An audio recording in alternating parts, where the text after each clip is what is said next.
Sardegna sono molto diffusi i flauti fondamentalmente di canna. Come vi dicevo, i flauti sono degli aerofoni, gli strumenti ad aria in cui non è presente una linguetta, ma il fiato del suonatore va a incidere su un piccolo taglio dello strumento che genera una vibrazione regolare dell'aria e quindi ci dà la nota. Questa vibrazione entra all'interno del tubo e il tubo ha dei fori, a seconda del foro che viene sollevato cambia la nota e quindi è possibile produrre la melodia.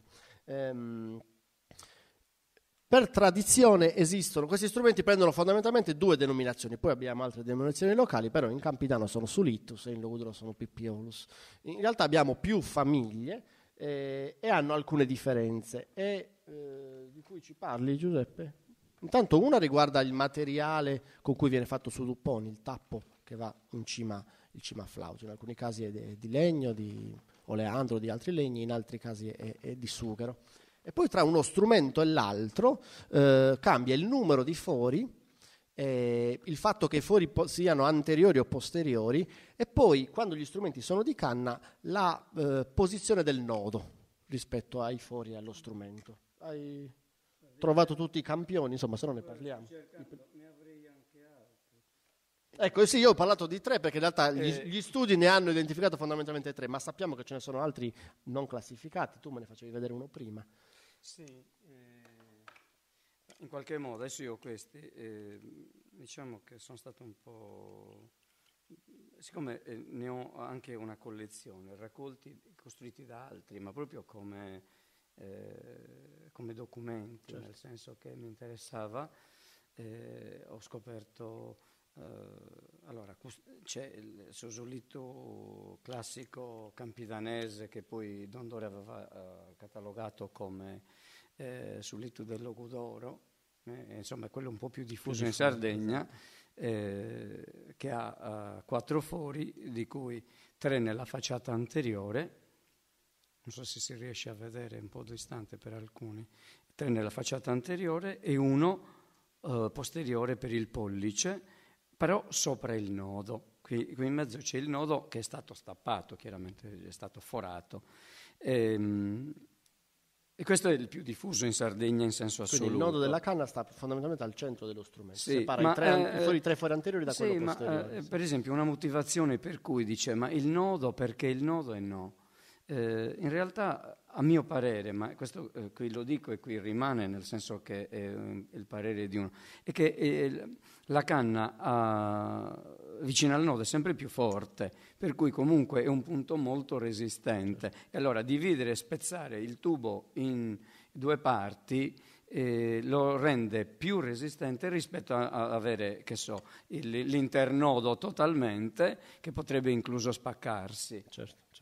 Questa è una mia interpretazione da persona che li costruisce comunque. Io non so se poi è condivisibile o meno, credo che potrebbe esserlo. In altri casi, per esempio, questo è un ovipiolo di Gavoi, ha 4 fori, non ha il nodo in mezzo, però ha il nodo nella parte finale. Quindi comunque risulta più corto rispetto agli altri, e ha il nodo nella parte finale. E questa però ha una funzione, il nodo, perché viene aperto, anche di intonazione.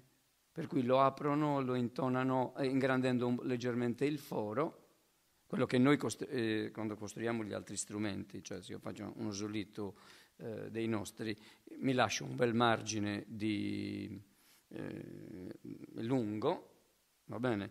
Dopodiché cerco la nota base, una volta che ho fatto la finestrella e tutto il resto, poi lo intono e accorciando la canna, quindi taglio lentamente, finché non trovo la nota esatta, certo. Quella che è la nota desiderata. Questo perché nei tubi sonori la parte finale dello strumento è come se fosse l'ultimo foro, quindi dalla sua lunghezza dipende l'ultima nota. Esatto. Cosa che non succede nelle launeddas, perché invece c'è un quinto foro che non viene digitato, che si chiama refino, che appunto funge da parte finale della canna, quindi poi dalla refino in giù, insomma, è una questione fondamentalmente estetica la lunghezza dello strumento. Scusa, dicevo una cosa, sul Pippiolo di Gavoi, l'altra differenza rispetto a Sosolito Campidanese è che i 4 fori sono tutti anteriori e non c'è foro tutti nella posteriore. facciata anteriore.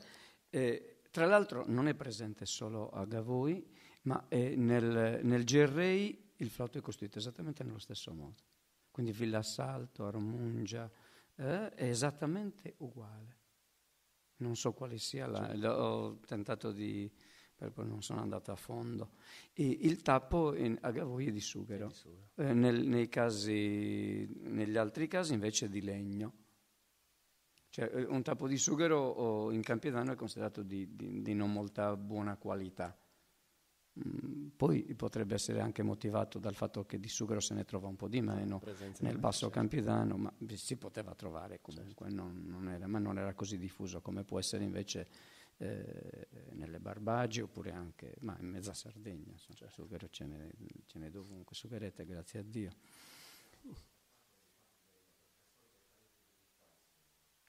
Sì, si può gonfiare.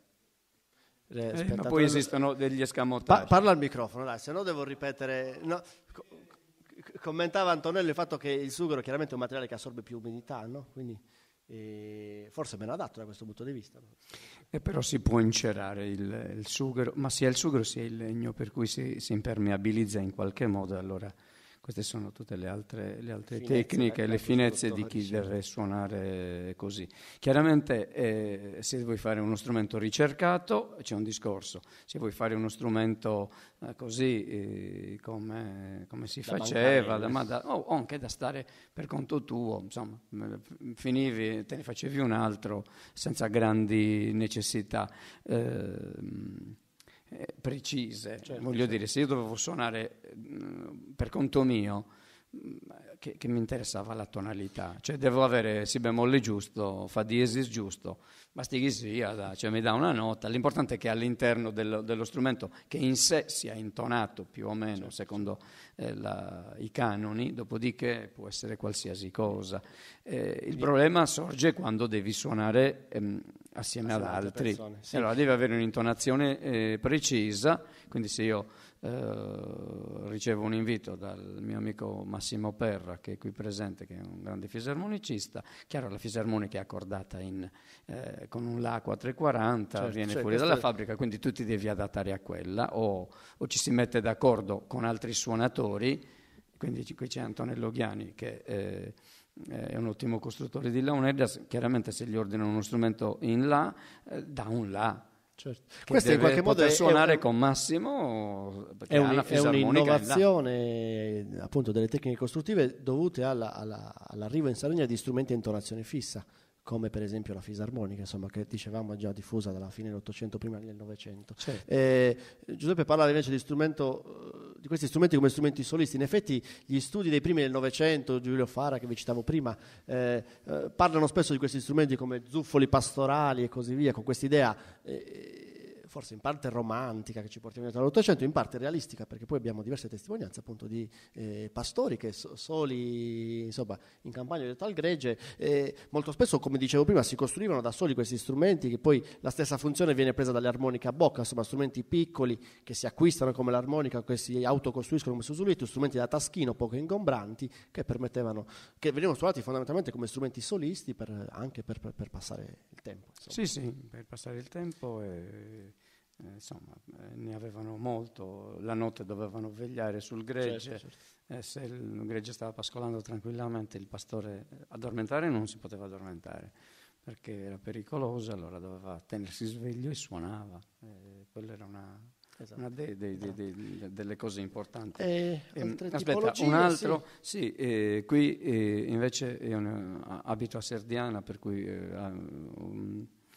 ho potuto vedere Susulito del Parteolla a Serdiana Dolianova, Solemnis è fatto con 4 fori, come quello campidanese o come quello della Barbagia, tutti nella facciata però superiore, nel senso che a Serdiana e a Dolianova non usano il pollice, per cui il foro posto in alto, cioè se io mi mettessi a fianco questo apparentemente ha 3 fori perché ce n'è uno sotto, in realtà questo di sotto, se io lo giro, è alla stessa altezza di questo che invece nella facciata anteriore, per cui alternano indice e medio, no? Suonando e ottengono più o meno la stessa cosa. E anche in questo caso un nodo al centro. È sempre il nodo al centro, però. Esatto. Per cui questo è. E se io a un mio amico di Serdiana do quest'altro giullito che io suono regolarmente, lui mi dice no, questo non riesco a suonare, no, non mi sono mio. Certo. Dice ma come ti vedi, muovi questo di un anno, no, e si alterna. Questa è un po' la cosa di ciascuno di noi che può fare di tutto. E poi c'è quest'altro invece, che è del mio paese di origine, io vengo da Orroli, ha 5 fori, ne ha 4 nella facciata anteriore e 1 nella facciata posteriore, però sotto il nodo, mentre tutti gli altri sono sopra il nodo, questo è sotto. Per cui con questo, solo aprendo i fori, io ottengo un suono in più, una nota in più. Esatto. Cioè mentre tutto il resto si fermerebbe, che so, nell'ambito di una quinta, poi con la sensibile, per chi no, la nota fondamentale è questa, questo vediamo sia un do. Con un dito alzato, insomma, non con tutto chiuso. Questo sarebbe do, questo è sol, ma sarebbe un do. 5 e questo lo strumento ha finito. Se io prendo lo strumento in sol campidanese, e lì mi fermo. Sono le 5 note a disposizione dello strumento. Sì, con il foro. In questo caso invece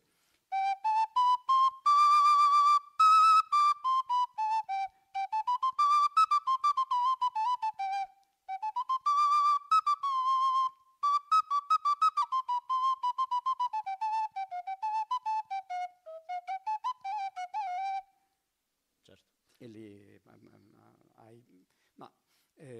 con il flauto con sossolito campidanese si possono comunque ottenere tutte quelle note se tu ecco, utilizzando una tecnica che magari qui in genere non la conoscevano tutti, però si possono ottenere le posizioni differenti, per cui io riesco a ottenere una scala maggiore completa, un'ottava completa, fare dei passaggi cromatici, però io credo che qui veramente intervenga anche la formazione musicale precedentemente acquisita classica, sì, assolutamente, cioè conoscere tutti gli altri strumenti in modo tale che cambi di digitazione. Allora, per trovare il nostro famoso modo minore di cui io sono con la fissa, se io prendo uno giullito in campidanese comune con il quale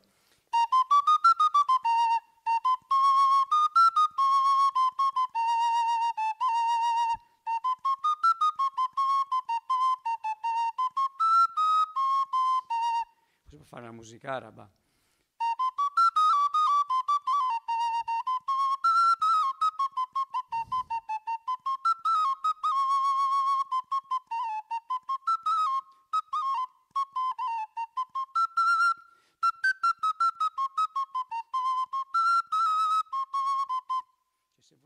Puoi giocare su quanto ti pare. Quindi hai a disposizione è chiaro, no, sullo stesso strumento Giuseppe utilizza tecniche di insufflazione e di digitazione che non vengono utilizzate nella tradizione sarda, che vengono invece dalla sua formazione colta, che gli permette di generare note in più, scale diverse e così via.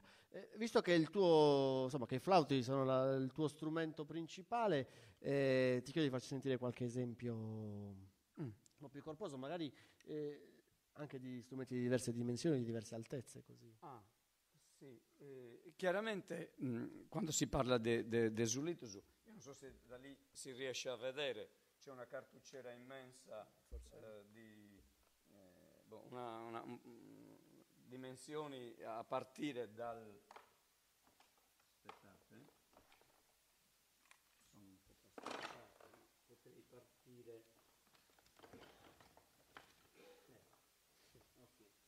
Guardate. Questo è uno strumentino in do molto lungo, sono arrivato al limite, nel senso che poi forse non riuscirei più a digitarlo, addirittura devo usare una posizione a forcella, cioè le dita consecutivamente come uso negli altri strumenti non ci riesco più, perde di agilità, non riesco a trovare il foro, per cui la posizione alla fine diventa questa, quindi il dito medio devo proprio escluderlo, non lo posso più avere. E invece poi abbiamo l'altro che è il mignon, che che messi vicino sembrano il nonno con il nipotino, no? Che al contrario, i fori più vicini, le mie dita, qui siamo proprio al limite, cioè le dita quando io suono questo si stanno toccando, per cui più piccolo di così non ci riesco, cioè le dita non si possono sovrapporre. Certo. Questo è un suono squillantissimo, addirittura è quasi fastidioso, si sente, forse è lo strumento tra tutti quelli che ho qui dentro che si sente di più, perché è come un ottavino, e questo invece è il Signore profondo, bello, proprio da meditazione, così per sentirli 2 secondi, ma poi una suonata la facciamo con un altro.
Per uno strumento con qui semplicemente per non tediare di più.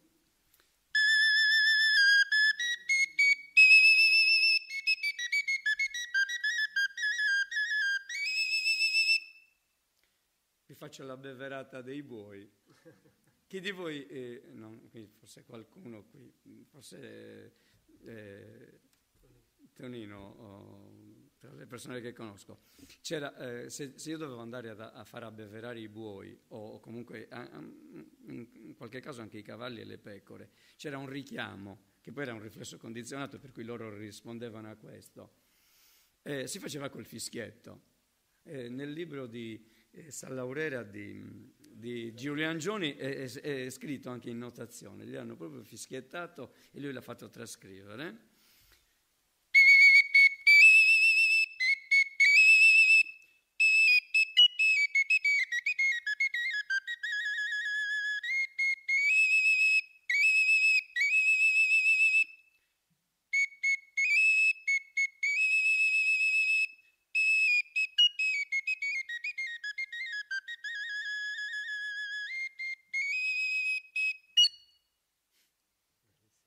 Si avvicinavano alla cosa. Invece potrei farvi sentire. Se vuoi fare la suonata, la facciamo alla fine. Una suonata. Questa è un esempio. Un esempio di suonata con lo strumento di Orroli, quello che è stato catalogato come quello della marmilla, che Orroli non è nella marmilla. Ma era quella parte, a Isili lo fanno in questo modo, poi andando più giù e così via.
Allora, in questo caso non ha la sensibile, ma la sensibile è abbassata. Ah, certo. Per questo strumento ho deciso di utilizzare il mignolo per tappare, perché in realtà avevo fatto la sensibile. In realtà, per esempio, non ho costruito... La sensibile è la nota che sta subito sotto la nota fondamentale, diciamo, il centro. Quindi, se il fosse centro in Do, sì, che dista un semitono dal Do. In questo caso, che è uno che ho costruito ad hoc, ce l'ha senza...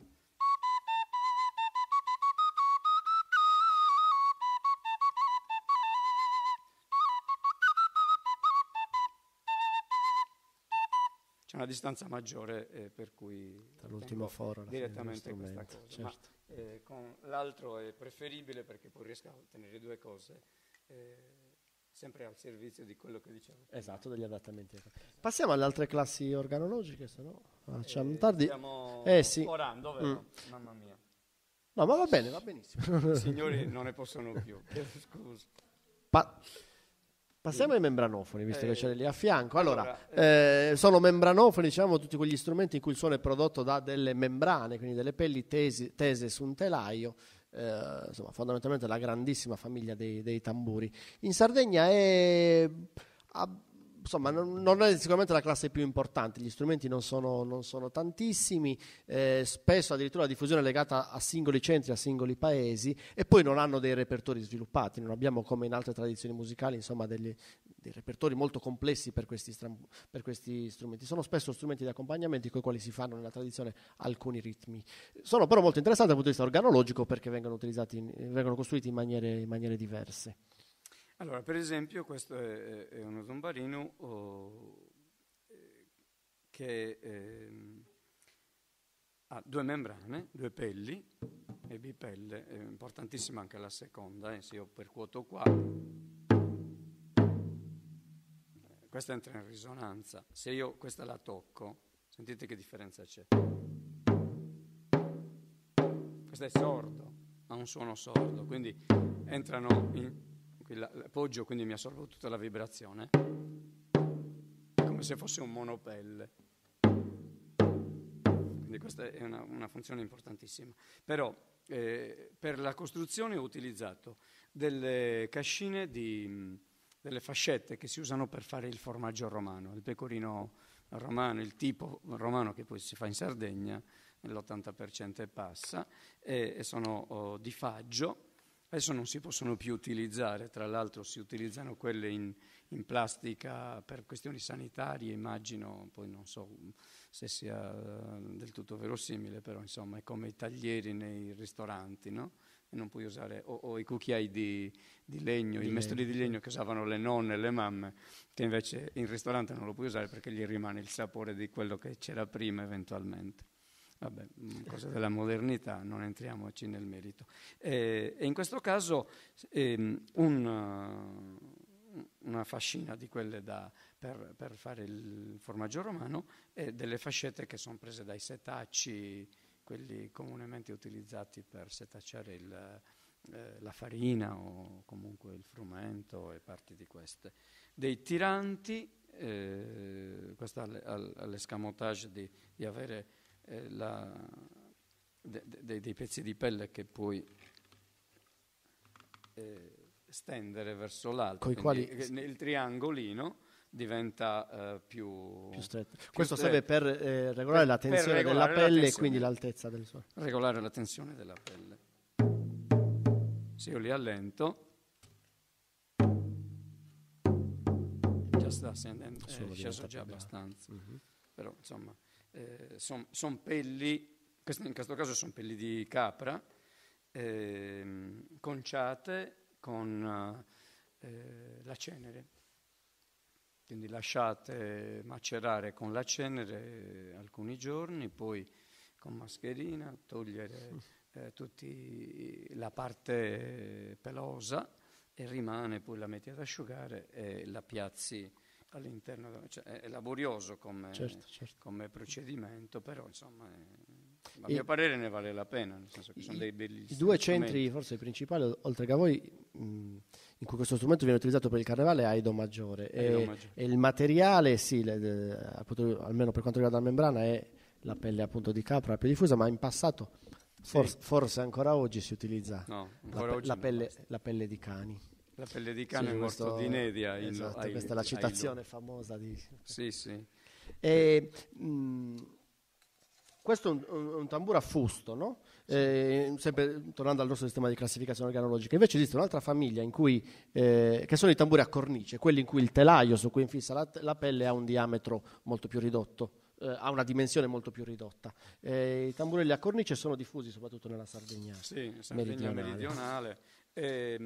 E hanno anche i sonagli. I sonagli non sono altro che dei pezzi di latta recuperati, in questo caso sono di pelati, ma poteva essere qualsiasi cosa, poi ci si metteva qualche campanellino, qualcosa, per cui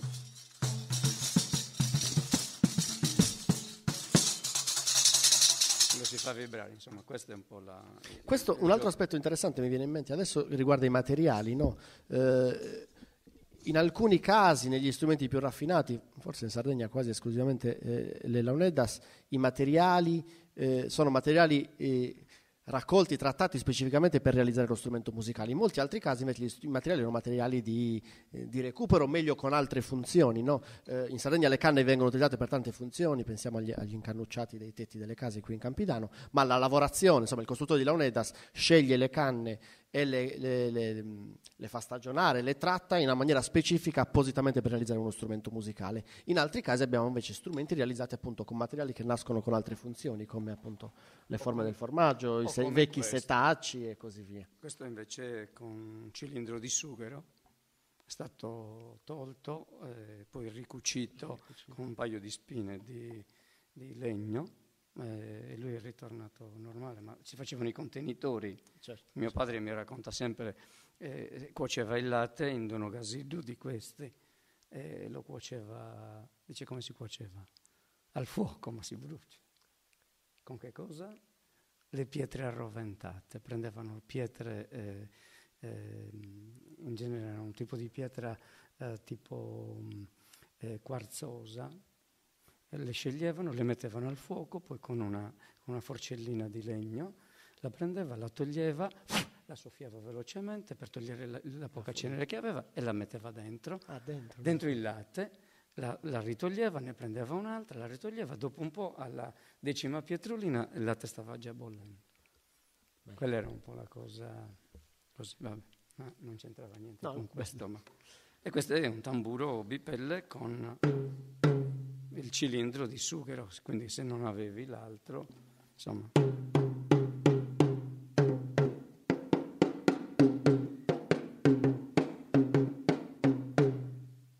Perfetto. Per dire dei materiali di certo, come vi diceva appunto Giuseppe ci fa sentire fondamentalmente il suono, perché quasi non esiste un repertorio specifico per questi strumenti. Per questo, ecco. Per questo lo possiamo sì, fare. sì. C'è una, magari mentre ti prepari racconto un po' io, c'è un aspetto molto interessante, c'è forse la testimonianza più chiara di uno strumento della tradizione sarda ormai scomparso.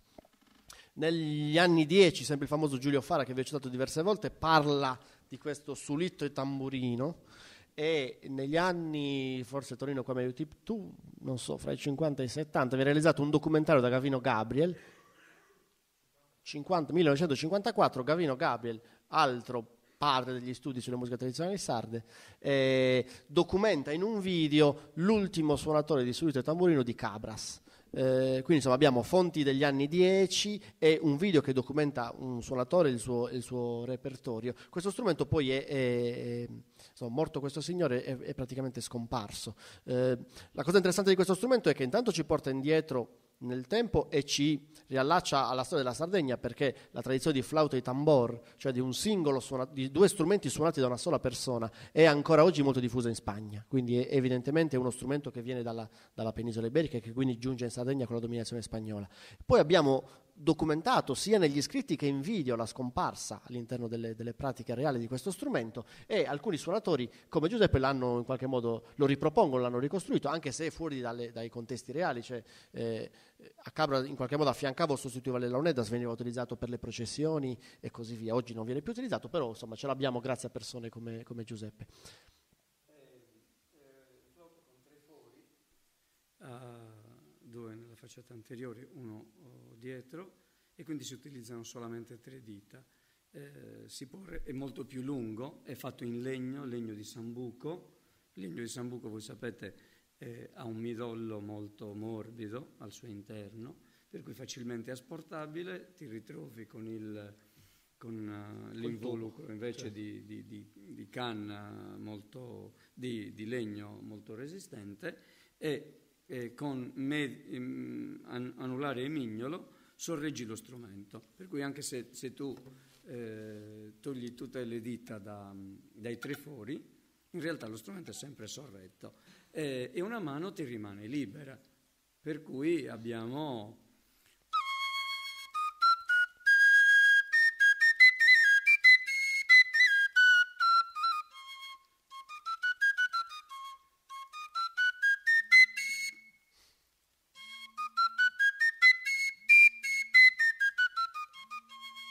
C'è già una nona. Sì.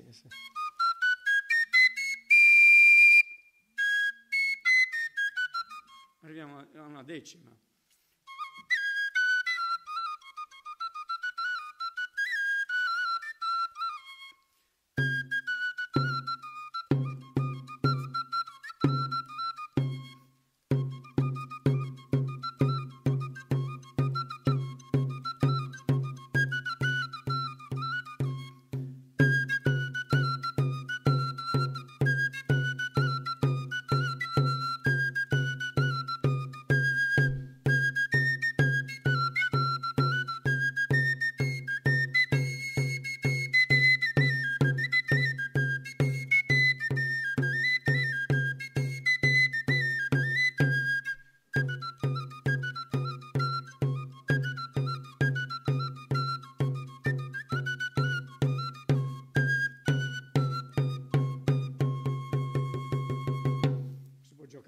Sulla ritmica, ma non è facile. I diofoni, abbiamo visto prima il triangolo, ma forse il triangolo... Hai le trunfe, no? Con te? Sì. Il triangolo l'abbiamo visto prima, l'abbiamo usato come esempio di strumento idiofono. Anche in questo caso uno strumento utilizzato non ha un repertorio sviluppato, è utilizzato tradizionalmente all'interno di organici più ampi, quindi non come strumento solista ma come strumento di accompagnamento ad altri strumenti, e dal punto di vista costruttivo non ha, almeno tradizionalmente, ma ancora oggi, dei costruttori specializzati. Erano spesso i fabbri, i mastri ferrai, che costruivano anche questi strumenti, anche se all'interno dei fabbri poi c'erano quelli considerati più abili, perché è proprio in fase di forgiatura che si riesce a ottenere uno strumento, lavorando in una certa maniera, a ottenere uno strumento più sonoro, insomma. L'altro idiofono importante in Sardegna sono invece le trunfe. Gli scacciapensieri, se vogliamo, conosciuti in italiano. In realtà è una tipologia di strumento diffuso praticamente in mezzo mondo, molto diffusa in tutto il continente asiatico. Strumenti ne ho visto che ne hai uno, esatto, di diversi materiali, di diverse forme. Per esempio, ci sono quelli nel continente asiatico, ci sono molto diffusi quelli allungati, costruiti sia di metallo che di bambù. Così, tanto per sfatare il luogo comune, a me, a parte il fatto che è bellissimo, però questo è una trunfa. E dice, che cavolo è trunfa? Da nessuna parte. In realtà, quando gioco con i bambini dico, vedete, una bella penna, il professor Rossi ha portato un pennino di quelli sembra che per poter intingerlo nel calamaio. In realtà è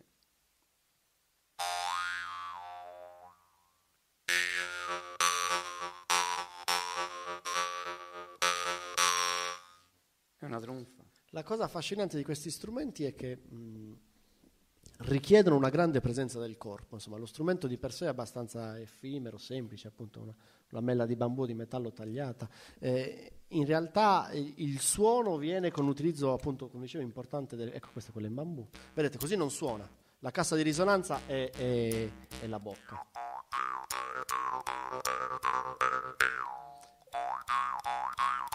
E sempre con la bocca, modulando appunto la forma e la dimensione della cavità orale, si riesce a mettere in evidenza diversi suoni armonici e quindi a creare una melodia. L'effetto della trunfa non è uno strumento immediato da ascoltare, perché c'è un suono fondamentale, che è quello che sentite più evidente, marcato, che è sempre lo stesso. E poi appunto il suonatore, modificando la forma e la dimensione della cavità orale, riesce a ottenere dei suoni che sono più acuti, che stanno su, che disegnano proprio una melodia. E in generale i repertori per trunfa e i balli, perché la funzione per cui vengono utilizzate la trunfa in Sardegna è l'accompagnamento dei balli, sono costruite proprio in questo modo, insomma. Magari lo sentiamo lì, che si sente meglio. Ho trovato è una sorpresa,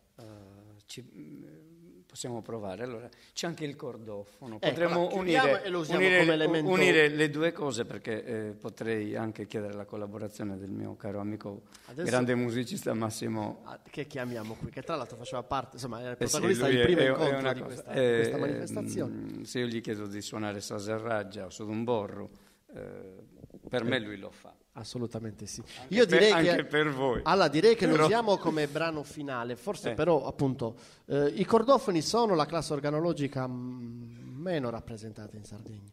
In Sardegna abbiamo una presenza importante della chitarra, che ha una storia profonda, insomma, sicuramente strumento di importazione spagnola, e poi si è differenziato sia nelle caratteristiche costruttive, perché abbiamo un tipo di chitarra, oggi almeno, che è la chitarra gigante, che è diffusa per il repertorio del nord della Sardegna, che è uno strumento che ha delle unicità. Invece nel sud della Sardegna la chitarra si usa per altre funzioni e è candidato non per la struttura dello strumento, ma invece per la cordatura. I cordofoni, almeno le chitarre, hanno una funzione importante anche dal punto di vista del repertorio. Vengono utilizzate soprattutto per accompagnare la voce, sia brani composti in qualche modo, sia la poesia improvvisata. Domani avremo un esempio di questo. Ma tra gli altri cordofoni presenti in Sardegna c'è questo strumento molto particolare che Giuseppe in mano, diffuso in pochi paesi anche questo, Gavoi, Bosa mi viene in mente, chiamato serraggia o tamborra Gavoi, e come vedete il suono viene prodotto da una corda che è tesa su un telaio costruito di canna, e poi come cassa di risonanza c'è quella strana palla lì, che non è altro che una vescica di maiale che viene gonfiata e appunto funge da cassa di risonanza. Anche per questo strumento non c'è un vero e proprio repertorio, il suo utilizzo è legato fondamentalmente al carnevale, è uno strumento più che altro finalizzato a far rumore, non a farci della musica, però viene utilizzato, insomma, sia nell'organico dei suonatori del carnevale di Gavoi e anche in altri contesti, e per sentire il suono bene, per fargli fare della musica, che chiamiamo Massimo, oppure facci sentire prima il suono. Allora, la corda in questo caso viene percossa, potrebbe anche essere suonata con un archetto primordiale.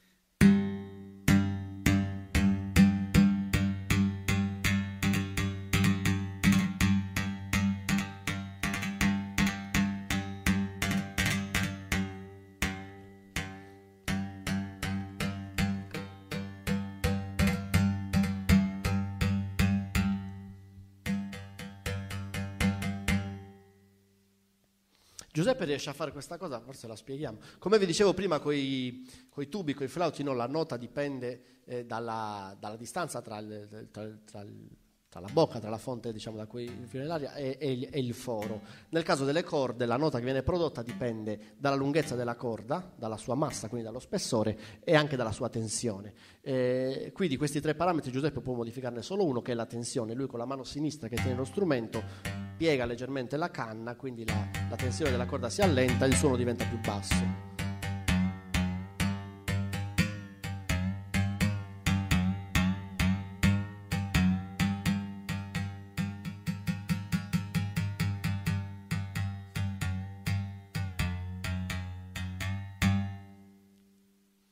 Allora, e i manuali direbbero devi girare il bischero, il pirolo.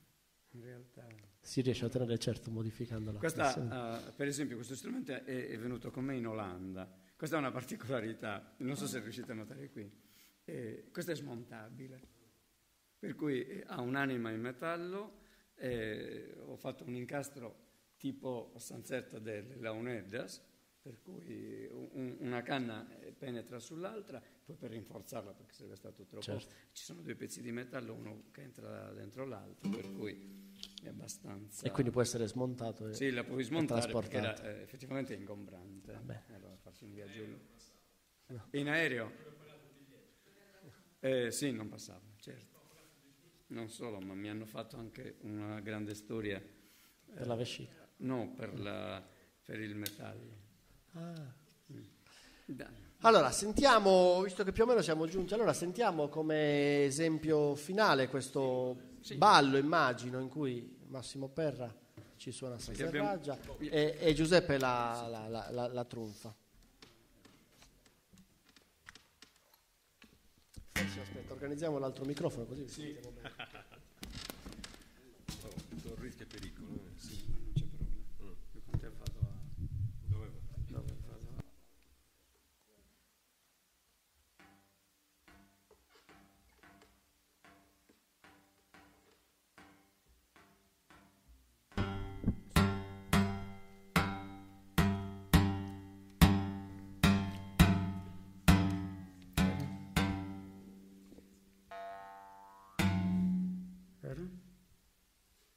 È pronto?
Questo era per il connubio, semplicemente per dire che bravissimo, ma per Massimo un applauso.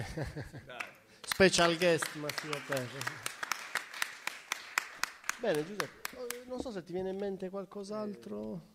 Forse c'è un'ultima cosa che ho intravisto qui. Un'altra distinzione: in questi studi sullo strumentario sardo vengono spesso messi assieme diversi oggetti sonori della Sardegna, alcuni che sono dei veri e propri strumenti musicali, insomma, che vengono oggetti la cui funzione principale è far musica, e poi molto spesso sono stati catalogati e studiati, e spesso si parla invece dei giocattoli sonori, cioè degli oggetti che producono del suono e hanno come caratteristica principale quella di produrre del suono, ma la loro funzione non è musicale in senso stretto, ma si tratta fondamentalmente di giochi per bambini, o che utilizzano i bambini o che vengono utilizzati per far giocare dagli adulti per far giocare i bambini. Ho visto nella cassettina di Giuseppe che ce n'era uno, magari ci dici due cose così facciamo quest'altra distinzione, insomma. Questo sono musconi. Quello che utilizzavamo, credo che l'abbiano utilizzato tutti gli adulti che hanno più di 30 anni, si usava un bottone di capoto, un vecchio bottone di capoto inserendo ad anello un pezzo di spago, richiudendolo, e poi lo si faceva ruotare. Il bottone del capoto suonava poco, però nel caso mio poteva essere anche un altro, se non era un capoto, il bottone del capoto era un pezzo di legno comunque.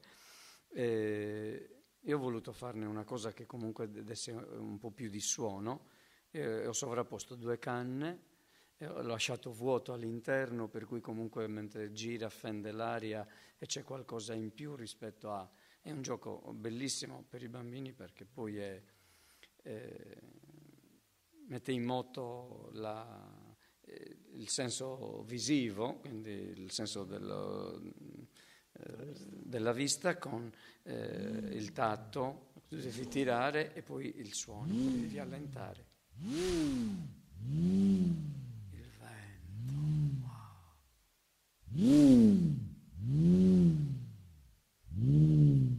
C'è un unico bambino che sorride felice. Devo venire a provarlo? No, si vergogna. Dopo te lo facciamo.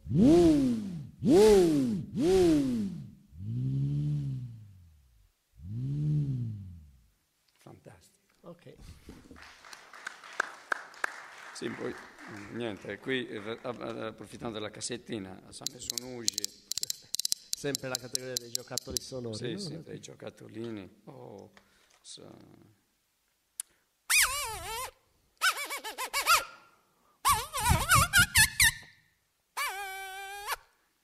Un rametto d'alloro, una foglia d'alloro messa dentro. Vibra, Vedi, questo è uno strumentino così semplice, è uno strumentino che mette in crisi gli studiosi, no? Perché è un membranofono, sembrerebbe un aerofono, ma in realtà ciò che produce il suono è la foglia dentro che vibra e funge da membrana, no? Questo è fatto bestieria. Insomma. Certo, Esatto. che mette in crisi gli organologi. Dovete studiare ancora. Mi sa che è giunta. Dai, per il resto abbiamo visto la maggior sì, parte, non tutto. Molto. Quel furgone bianco fuori è di Giuseppe ed è pieno di altri strumenti, insomma. Niente, io ringrazio insomma tantissimo Giuseppe. Tra l'altro è la prima volta che facciamo. Quando io suonavo abbiamo suonato qualche volta sui palchi assieme, la prima volta che facciamo incontri di questo tipo assieme, speriamo che sia la prima di tante altre. Ti farà piacere. Insomma, grazie tante per la musica, ma anche per questa piacevole chiacchierata. Grazie a voi per la presenza, ci vediamo domani con l'ultimo incontro. Abbandoniamo gli strumenti musicali, insomma, che abbiamo in qualche modo completato oggi, e invece parliamo di poesia campidanese e di poesia improvvisata. Grazie.